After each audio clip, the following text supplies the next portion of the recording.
ang Barangay Tanod sa Barangay 5 ug si Chief Tanod Desiderio Inarciso sa Barangay Buluangan pulos miguwang mananaog sa gipahigayon nga 2013 Western Visayas Regional Search for Most Outstanding Tanod.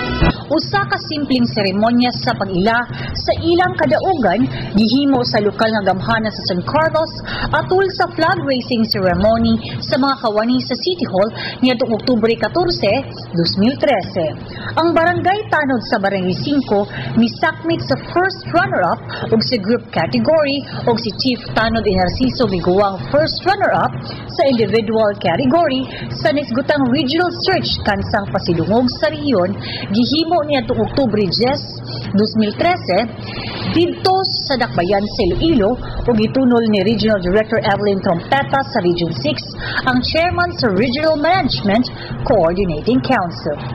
Kung kahinumduman, ang evaluation sa mga tanod gihimo niadtong Agosto 29, 2013 dito sa Barangay Center, Barangay 5, dinang Barangay 5 may miguwang mananaog alang sa group category ug nominado sa probinsya sa Negros Occidental alang sa regional search.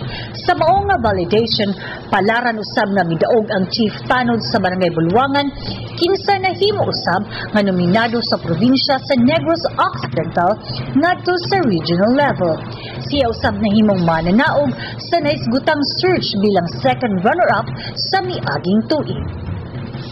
Gawas sa plaque of recognition na dawat usab sa mga tanod ang salating cash bilang premyo nga nagkantidad og 15,000 pesos alang sa group category og 7,000 pesos usab sa individual category. Sila si Punong Barangay Judith Alyarce sa Barangay 5 ug si Punong Barangay Helen Yupano sa Barangay Buluangan uban sa ilang mga tanod ang midawat sa pasidungog og premium cash.